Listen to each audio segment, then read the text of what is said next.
pick up yourself and go. You will find it's all you need to do. Reach down inside and find out you're the one to fly, yeah, the one to read. You can do all things, just choose. Blessings, blessings, blessings to you. I have an amazing guest for you today, author Bernadette Miss B. Willis. But before I bring her on, I'm going to ask you to please like, share, tag, comment, and subscribe. Hello, Bernadette. How are you? Hi, Denise. How are you? I'm great. So excited. I'm excited too. I'm excited to have you.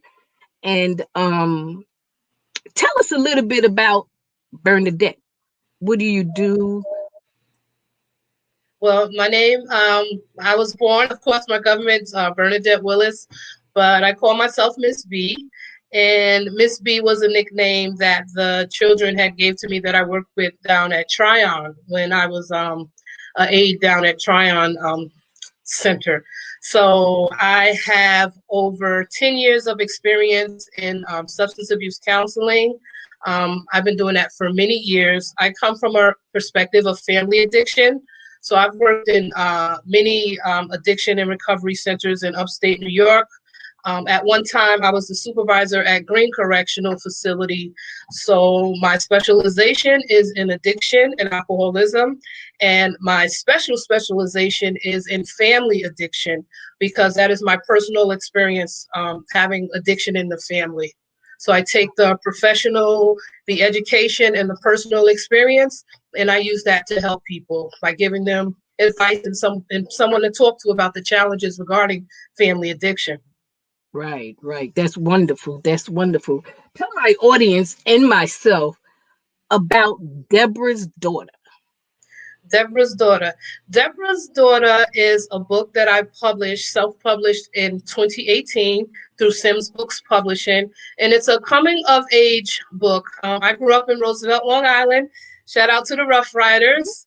And and it tells the story of growing up in Roosevelt. So from about 5 to 12, I just had a great time. There's 5 of us. It was my siblings and I and the neighborhood kids, and we just played outside, double dutch and tag and kickball and having such a great time. I really enjoyed my youth.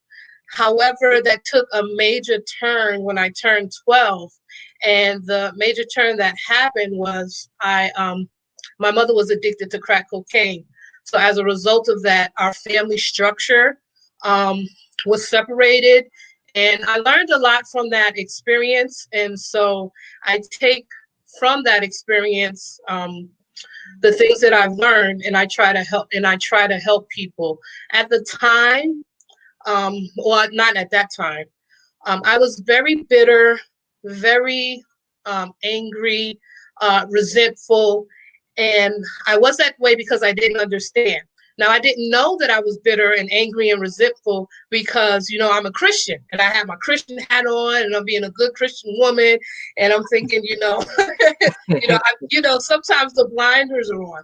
But later, as I learned to live life and have a better relationship with my mom, it wasn't until she passed that I got a better understanding of her life and what she went through as a child and as a young adult, a single mother of 5 children. Once I realized that, I started to have empathy toward her. And once I started my healing process, what helped me to forgive her after, her passing was empathy. So I was like, this is a great lesson. Like, there's so many people, we may have that addict or that alcoholic in the family, and they become the scapegoat and they get all the blame and all the attention, the negative attention. But we have to be, it's my opinion, that we have to be empathetic and put ourselves in their shoes in order to understand them, to help for family dynamics. So I basically just take what I have learned from my personal experience, from my professional experience, and my education, and I want to teach others how to be more empathetic towards their family members who are addicts, and just more empathetic in general. Right, right. So you found out at the age of 12 that your mother was a drug, was an Was an addict addict. Yeah, at I the found it. age of 12. Yeah, it was probably more around 14, but 12 was kind of when we were separated. I just know Okay, for me, it was just like I said, it was just the time of my life. I loved, right, being outside and, my right, siblings, brothers there to protect me, my little sister, right, and just once that switched. But I guess I didn't want to see it. I think it happened around then. And then you right, realize right. stuff, at hindsight. But around, Yeah, about 13, 14 was when I 13. realized, Okay, because it started to take more of a negative effect on our right, lives. right. Yeah. So around that time, did you feel like you were lacking in your life? Well, I didn't feel I was lacking. I just noticed the big significant change. And the Okay, big change, to put it with perspective, like from 5 to 12, my mom rented a house. So she rented okay, a house and we had a big backyard and people would come over and we would visit them. So we went from a house to a room, to living in a room. So it was my okay, mom, my sister, and myself in a room. When before it was me, all my siblings, and my mom in a house. So I didn't know anything or feel anything was lacking. I just know that was a significant change. change for me, which was Right, like a culture shock. And then kind of right, later, when the addiction started manifesting more, we became homeless and transient and living from friend right, to friend and things of that nature. right, right. Yeah. So, do you believe or you experienced a person's relationship with drugs and alcohol will change over time, like going from a few times a month to everyday necessity? Like it's a Yes. necessity. Did you see that with your mom? Yes, the thing about drugs and alcohol, as most people know, is that everybody's brain chemistry is different and everyone is affected differently. So some people can be functional addicts for years and it not affect their lifestyle or their family. But for me, eventually, it did become that much. I did see the addiction grow with us because the more the addiction grew, the more our Right. family separated, the more, Separate. Hmm. yeah. So Right. at one time it was just me with my mom, and then at one time it was me and my sister. Then I Right. was on my own. Then at one time she was on her own. So as the addiction grew, the relationship, our family dynamics definitely changed a lot. Right. Yeah. Right. Right. Having had members of my own family who were battling their own demons with drug addiction, when is enough enough? What is the breaking point? And I ask that question because I am, I believe, being empathetic toward with them Yes. can unintentionally put them in the place where you are enabling them Yes. opposed to helping them. Yes, yes, yes. One thing, I always get this question. One thing that's important about having an addict in the family is that they're not, they have to make the choice themselves to want to get help. We can lead them, we can guide them, but they have to have that epiphany themselves. So for the person on the outside, when you're dealing with a loved one, it's basically you have to look within yourself to determine what your boundaries are. You put your boundaries up, and when you just can't have, it's really not a blanket answer. The person has to look within themselves with what they can put up with and what they Right, cannot. And right, it's like I do teach in empathy, but the number one thing about empathy is to be empathetic with yourself first. So right, if you feel that person is using, abusing, taking advantage, and you just can't take it anymore. Because some people have, I always say, uh, the older generation, and I'm talking like my grandmother, people are in their 70s and their 80s, and I've seen this in other people. It's like they have people that come visit them, and they can be transient, homeless people. And I remember going to this, and I'm like, why are some people are just very patient, and right, they're all welcoming of everyone, but everyone is not like that. So the person has to identify for themselves what they can put up with and what they can't, and acknowledge. And there's a joke in the recovery community. It's kind of cruel, but you pick these things Right. up. They say, how do you know an addict is lying?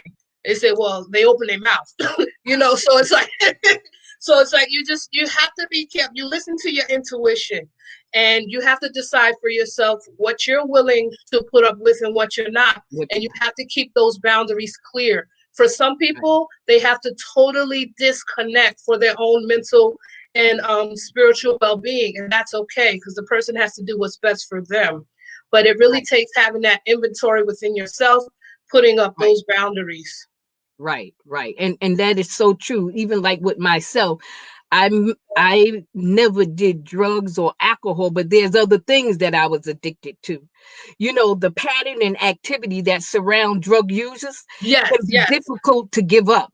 For yes, example, a smoker might enjoy the habit of having a cigarette, yes, not the nicotine. yes, Similarly, a drinker might have more trouble saying goodbye to their drinking buddies than yes, alcohol itself. What are yes. some of the patterns or activities that associate with drug users? And I asked the ones that's watching live, Yes. put in the comment, give your opinion, give your thoughts as well. So what are the patterns and activity that associate with drug users as far as you know? There's one thing that I used to tell my clients. You would have a lot of people that would come in and they would be, I guess, in denial, and they might not think Right. that they have a problem. And I would just say, look at the company you're in. When you get an assessment, they alcohol and addiction specialists, they will screen you, and they'll screen you about your family, your Right. social life, your job, your employment. If drugs and alcohol are negatively affecting those areas in your life, then that most likely indicates that you're an addict or alcoholic. What's more important in that is also the relationship with your family. If your family usually confronts you and says, if your family is on you and say, we think you have a problem, they're coming from a place of care and concern.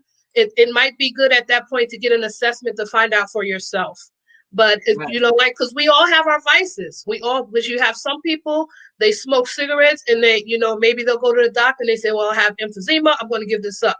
Some people, the doctor say, well, you need to stop smoking, and they keep smoking. You got some people that use eating as a coping mechanism. The doctor says you got to stop eating, or watch your diet, or you're going to get diabetes. Some people still continue to eat. So we all have our vices and we all have our coping mechanisms.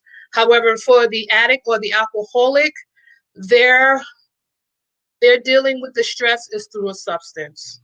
Right. So yeah. Right. And Yeah.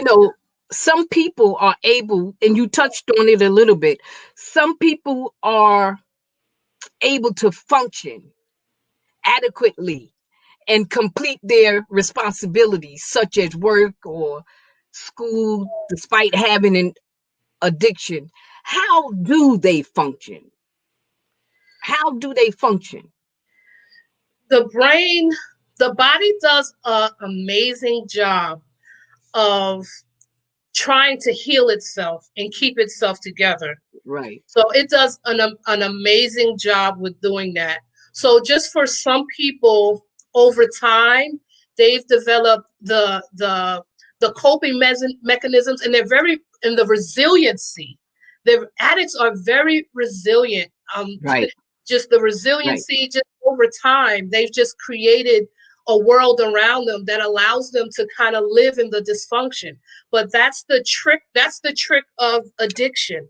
It makes you think that everything is all right. And although you may be going to work every day, Right. you may, you may not have a DWI yet, or maybe you just have one, but eventually it will eat up at you. And that's why addiction is so complex, because everybody's brain is different, and everyone's brain chemistry is different, and handles it differently.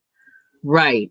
Yeah. And many people use drugs as a crutch to help them handle difficult emotions such as anger, depression and anxiety. These emotions are challenging for everyone. Yes. It's easy escape.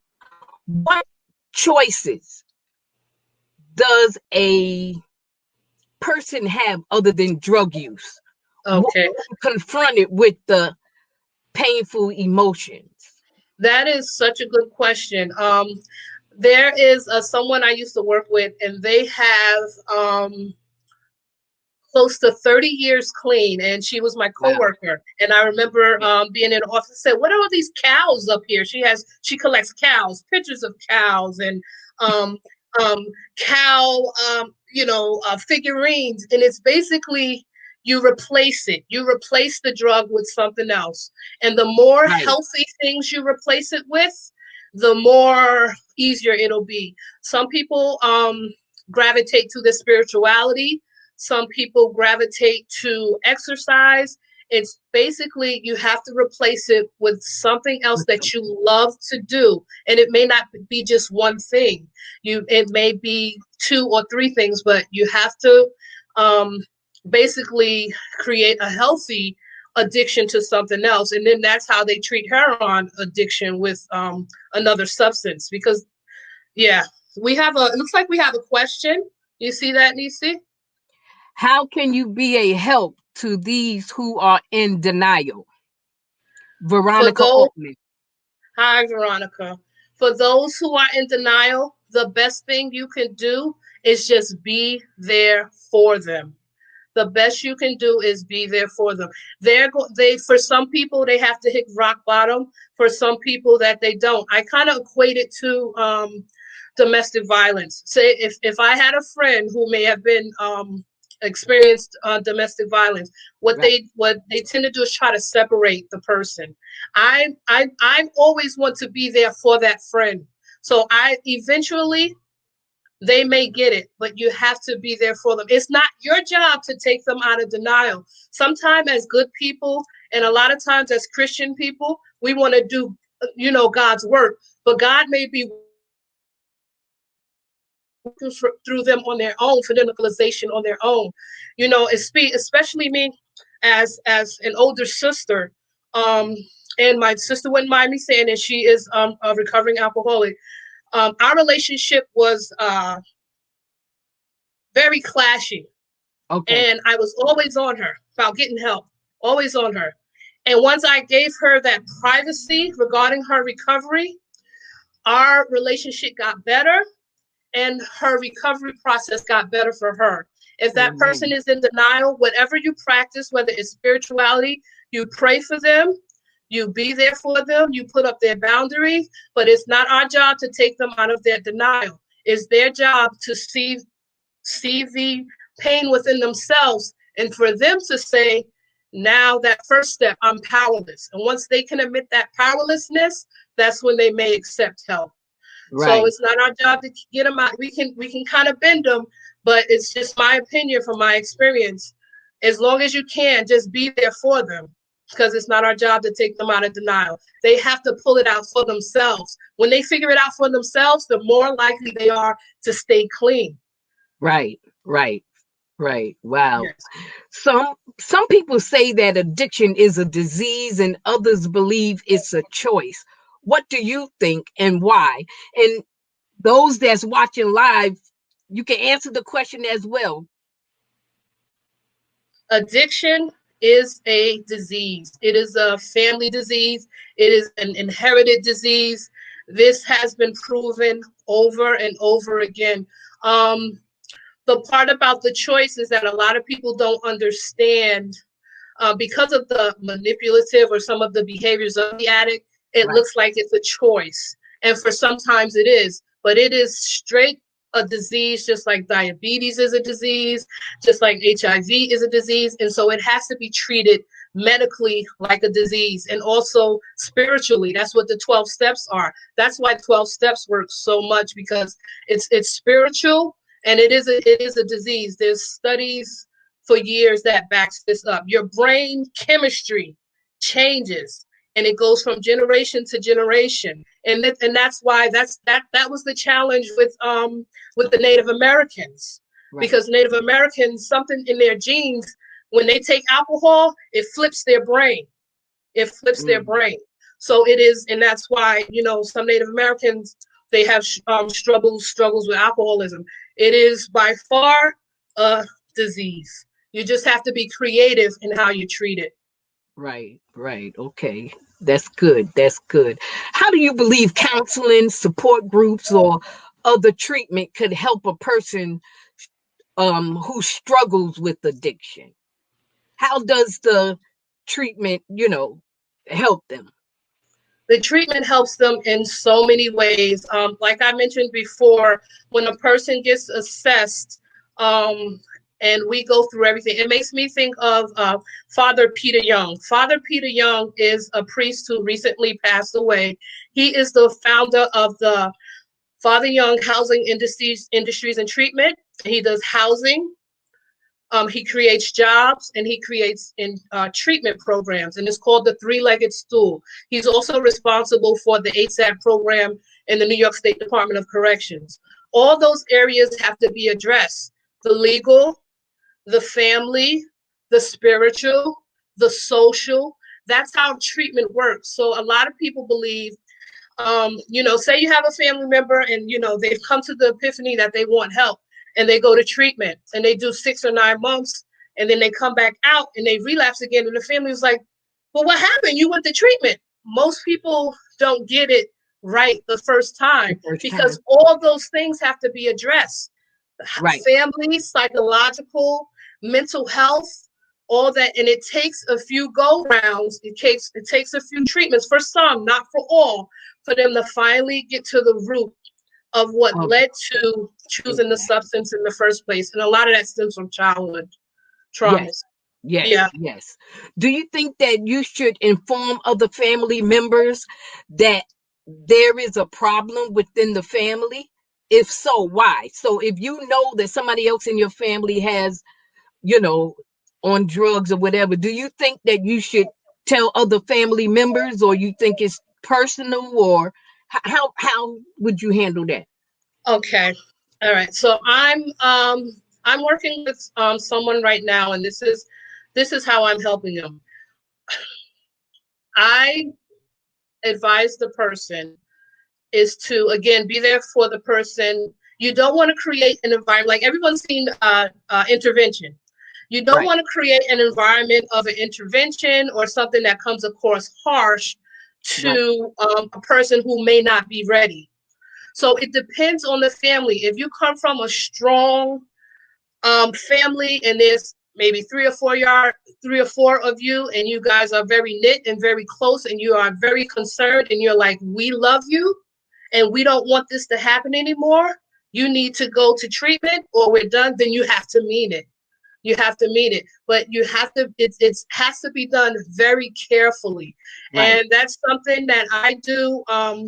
Like I said, I have the experience, I have the education, and I have the personal experience, but that's what I do. And that's why I have my podcast. If you have a family member and you're not sure how to deal with them, you can send me an email, and I will be more than happy to give you some advice on how to do that. And then we can, anonymously, of course, and then we can put the tools together to help you and your family members. But it's a very fine line. I wish there was a one-way answer, but everybody is different. everybody is Everybody different, is right? different. And that's Yeah. what most things, everybody is different. Yeah. um what advice would you give a person, someone who recently found out that, well, you actually just answered that one, friend or coworker in use of drugs? What advice would you give the person? If the person came to you and they said that they realize that they have this problem and they're willing to get help for it, Right, just be ready for a bumpy ride. And I'll tell you, it may get worse before it gets better, but it can get better if the love, or when the love is unconditional, because addiction um, is very intricate. So what I would advise them is that if this is someone in your life that you plan to have them in your life, and you don't want to let them go, be ready for the ride. However, be ready to have those boundaries within yourself, to put them up to be able to still be there for them without it allowing to tear you down, if that's something that you can do.